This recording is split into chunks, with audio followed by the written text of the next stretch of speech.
uno munsi musitanteri wanyu burya mwari bwamubona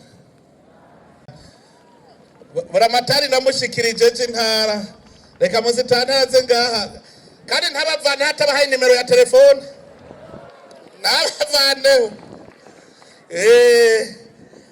agire nawe ico abemereye wewe kuki naze agire ico abemereye.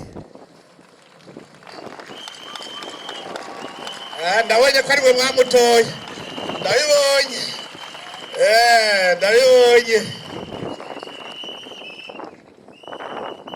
mwatoye neza uyu ni sawa reka nawe twumve icyo babwiye iby'abashikiriza ngaha bakubone neza andusha umuvyibuhe uyu ni sawa uyu kwaje avyibushe nta kigoyi atuzanyemo iyo ni sawa. murakoze cyane nyine icyubahiro umukuru w'igihugu tugira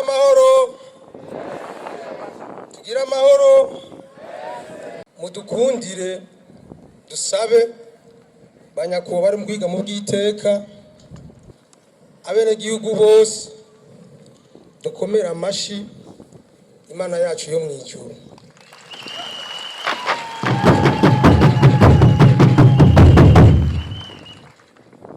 Nyine icyubahiro umukuru w'igihugu banyakubaha mwese muri buvuga mu bw'iteka mu byubahiro Imana yabahaye banyakubaha bakozi b'Imana muri hano banyakubaha mwese bene gihugu imvukira umwe wese mu cyubahiro Imana yamuhaye tugira amahoro iterambere muri kumwe n'inzira ndahango.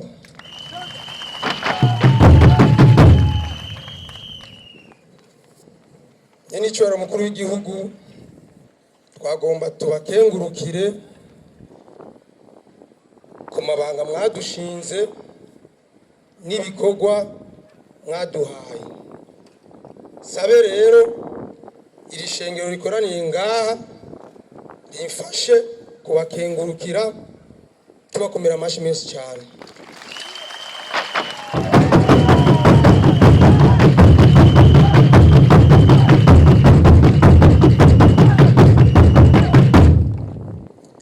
Nyine icyubahiro umukuru w'igihugu imbere y'ishengero rikoraniye ngaha n'imbere y'abenegihugu bose bari ngaha ndiyemeje yuko nzobagamburukira.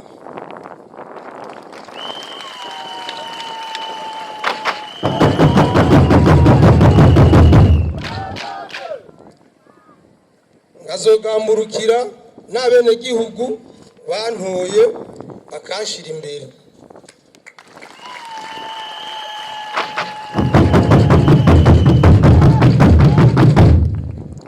Tuzofashanya mu bikorwa kugira ngo twubake komine yacu ya Ntahangwa.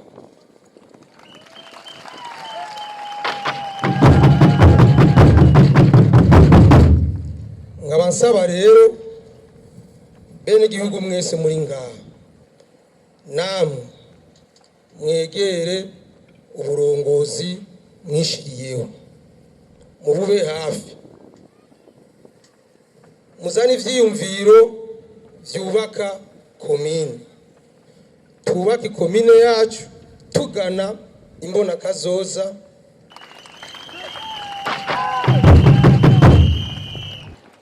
ivyo rero bizodusaba yuko dufatana mu nda twese atanumwe akumiriwe niyagira umuvuka komine wa Ntahangwa azokwikumira turi kumwe twese turashoboka. Nyine icyubahiro umukuru w'igihugu nkaba nongeye kubashimira nkenguruka ku mabanga mwampaye murakoze.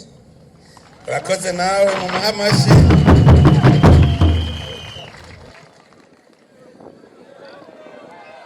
telefone yego murakoze.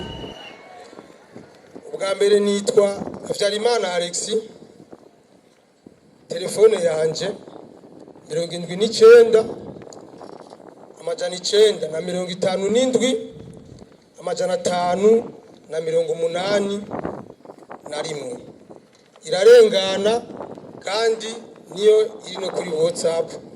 Murakoze, Imana ibahezagire.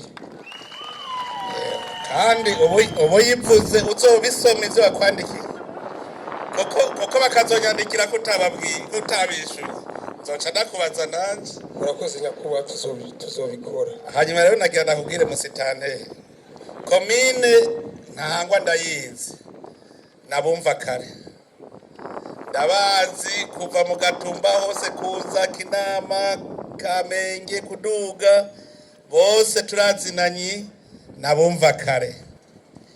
Rondera akantu uvuga uti twihe amezi 3 muba mukoze, uzunguruke uvuga uti mu mezi 3 tugira akantu n'uciye muri komine Ntahangwa azocabona.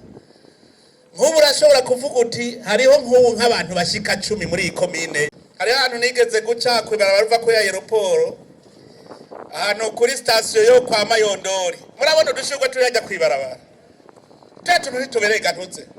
None hajya duhereye ko ya aeroport dutera gushaka kuri Shanike nitwosa neza, hajya bajya muri zijyango ubajeko niba nka kubikora ucubabwira uti nta kibazo ndazana bahakora mugamura bahemba. None bagiye mu maparcelle y'igihugu gabatashobora kuhakora gwase neza, hajya ndakeneye ko hasa neza.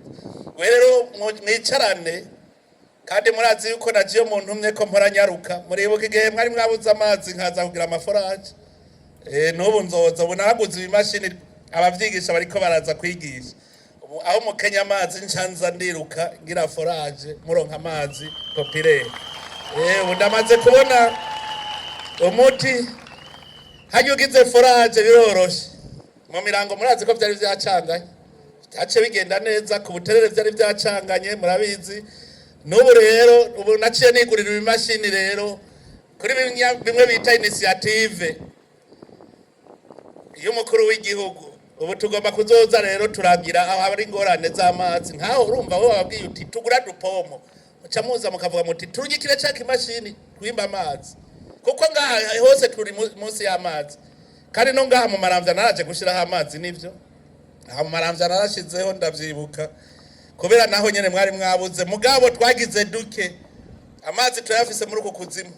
Aha munsi Imana yaduhaye tuzoyakurayo rero tuze turatora umuti w'ibibazo bimwe bimwe by'abene gihugu. Mu gikuru uzubaguma impande ntibaze bigere basubira kwidodomba kandi ariho. Urakoze cyane.